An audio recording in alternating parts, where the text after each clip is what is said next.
त्रिकालदर्शी कैलाशी अविनाशी भगवान शिव, जिनकी पुनीत पावन शिव महापुराण की कथा संपूर्ण विश्व के कल्याण हेतु बाबा देवाधिदेव महादेव की ये पवित्र पावन भूमि सिंहेश्वर नाथ जी का ये पवित्र पावन प्रांगण, जहाँ आप और हम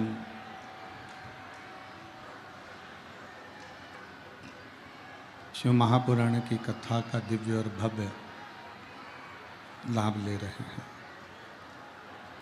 कि जितने पंडाल समिति ने लगाए सारे पंडाल आप लोगों ने पहले दिन ही भर दिए। ये शिव की कृपा है, ये शंकर की उदारता है। और तेरी कृपा बिना ना हिले एक भी लेते श्वास, तेरी कृपा से बखान क्या करूँ मैं राखों के ढेर का, चपटी बहुत में खजाना कुबेर का। हे गंगाधार मुक्ति द्वार ओंकार तू, भोले ओंकार तू, आयु शरण तेरी शंभु कारिका। शिव की कृपा से, भगवान देवाधिदेव महादेव की करुणा से ये शिव महापुराण की कथा बिहार के पवित्र पावन क्षेत्र सिंहेश्वर महादेव की धरा पर होने जा रही है। पहले तो बिहार वालों को बहुत शिव की कथा अगर बिहार में हो रही है तो ये मानकर चलना कि इस कथा का वाचन सियोर वाला महाराज नहीं कर रहा है, इसको स्वयं बाबा वैद्यनाथ और सिंहेश्वर नाथ ही बाच रहे हैं।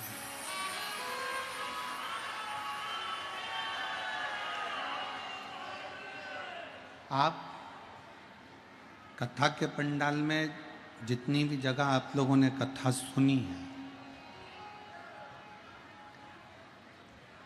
कोई कहीं कथा सुनने गया, कोई कहीं कथा सुनने गया, कोई ने कहीं कथा सुनी, कोई ने कहीं कथा सुनी, पर आज आप जो कथा सुनने के लिए बैठे हो, एक ऐसी भूमि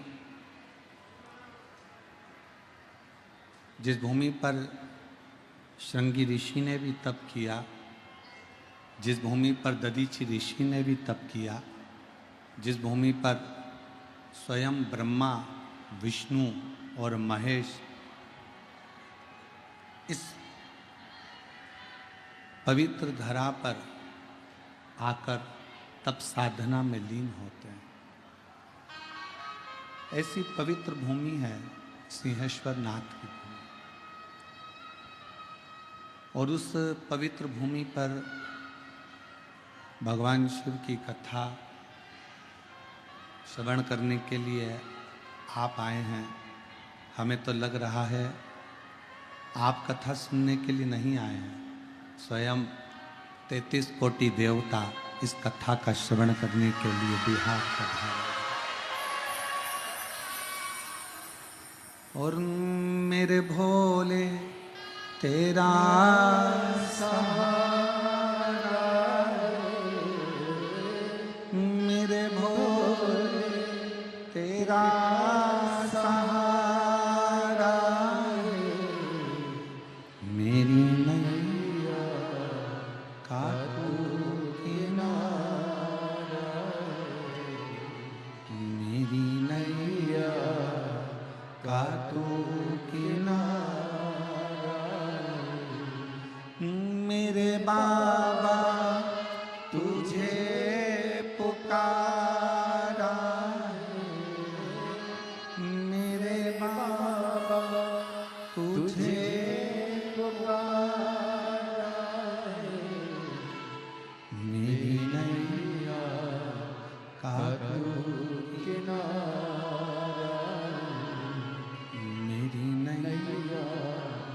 कटु किनारा। शिव की करुणा, उसकी कृपा, उसकी उदारता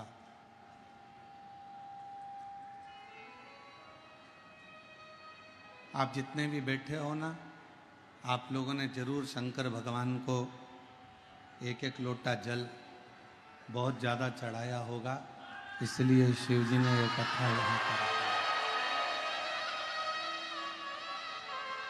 बाबा शंकर भगवान ने भी, सिंहेश्वर नाथ ने भी सोचा होगा, रोज आती है, रोज जल चढ़ाती है, मल मल कर मुझे जाती है, मंदिर का झाड़ू पोछा लगाती है।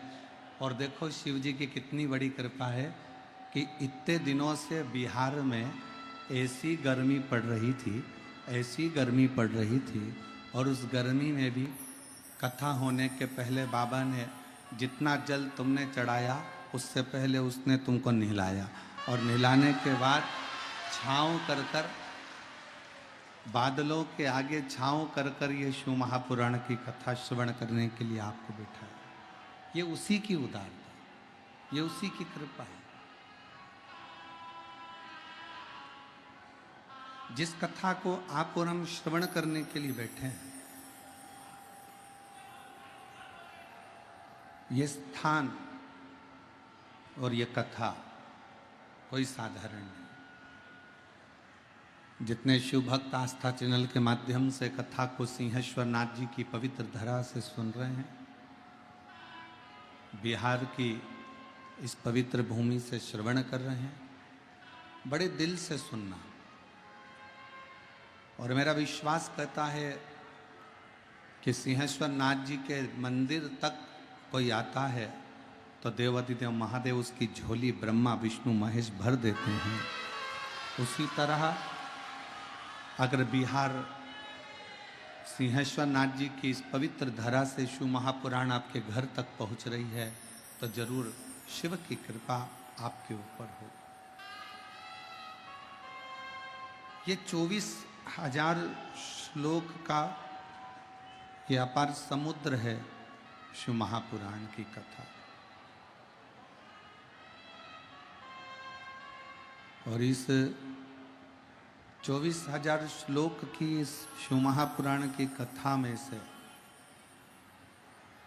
आप पूरे शब्दों को, पूरे अक्षरों को, पूरी पुराण को यदि अपने अंदर नहीं उतार सकते तो कुछ शब्द, कुछ अक्षर, कुछ बातें अपने अंदर उतारने का प्रयास करना, तो विश्वास है कि देवाधिदेव महादेव आपके हृदय में निवास करें।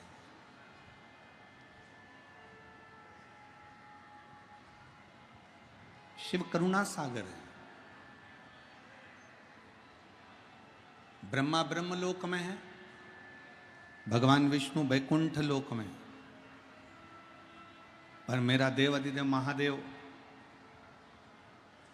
ना तो वैकुंठ में जाकर बैठा है, मेरा देवाधिदेव महादेव ना ब्रह्मलोक में जाकर बैठा है, मेरा देवाधिदेव महादेव तो इस भूमंडल पर, पृथ्वी पर आकर बैठा है, इस मृत्यु लोक में आकर बैठा है। और इतना सरल, कौन सा देवता होगा जिसको एक लोटा जल चाहिए? भगवान राम जी के मंदिर में जाओ, भगवान कृष्ण के मंदिर में जाओ, माँ दुर्गा भवानी के मंदिर में जाओ, दत्त के मंदिर में जाओ, भगवान नारायण के मंदिर में जाओ, किसी भी देवता के मंदिर में जाओगे, अगर एक लोटा जल चढ़ाओगे तो पुजारी जी मना कर देंगे, पंडित जी मना कर देंगे, ये राम जी की मूर्ति है, इस पे जल मत चढ़ाओ, श्रृंगार बिगड़ जाएगा।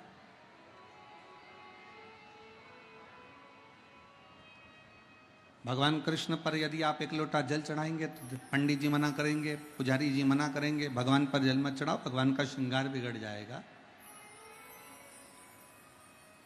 माँ दुर्गा के मंदिर में जाकर देवी जी पर एक लोटा जल चढ़ाओगे तो वो मना कर देंगे, पुजारी जी पंडित जी जल मत चढ़ाओ, श्रृंगार बिगड़ जाएगा। पर केवल एक देवाधिदेव महादेव ऐसे हैं जिनका दिन भर में 1000 बार जो जल चढ़ा कर जाता है वो बाबा का श्रृंगार कर कर जाता है। फिर कोई दूसरा आता है, फिर जल चढ़ाता है, फिर श्रृंगार करता है, फिर जल चढ़ाता है, फिर श्रृंगार करता है। बाबा का इतना बार श्रृंगार हो जाता है और इतनी बार जल चढ़ जाता है। शंकर भगवान कहते हैं मेरे श्रृंगार की चिंता मत करो, तुम मेरी संतान हो, तुम मेरे पास में आओ और एक लोटा जल चढ़ाकर अपना कल्याण कर।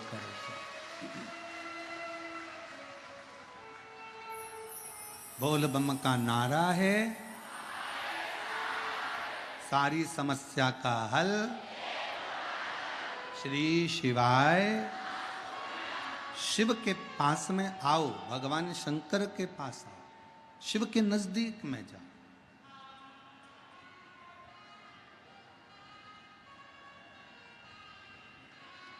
जब कावड़ लेकर कोई भक्त चलता है ना,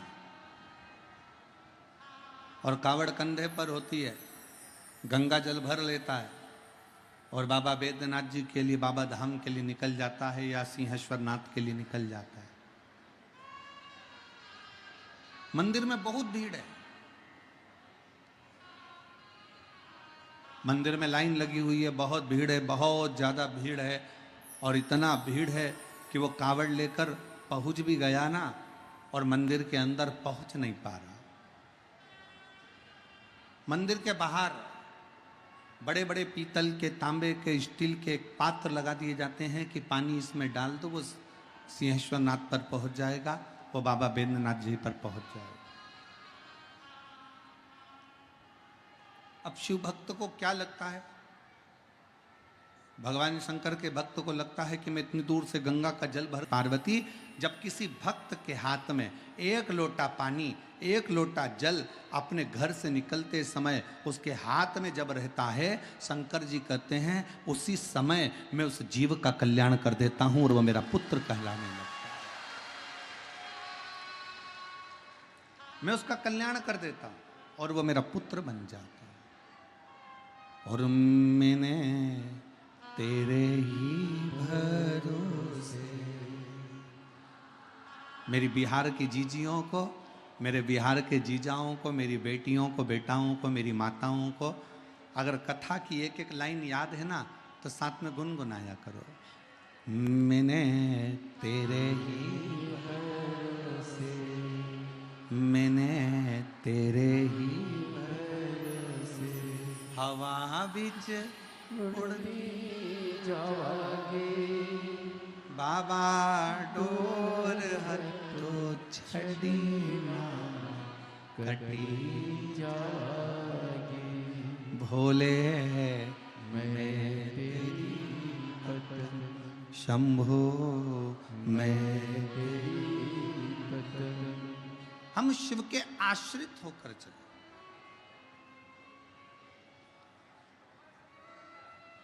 शिव जी कह रहे हैं माता पार्वती जी से, पार्वती जगत जननी जगदम्बा सुनो, हे गौरा, हे दुर्गा, हे कात्यायनी, हे कुष्मांडा, हे स्कंदा, सुनो।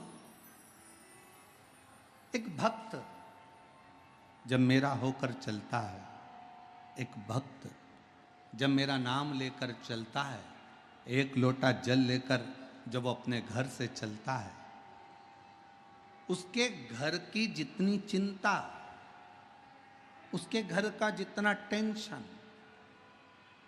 वो सब मेरा होता है, सब मेरा। एक पत्र है, बड़ा सुंदर है, देखिए किसी बहन ने लिखा है।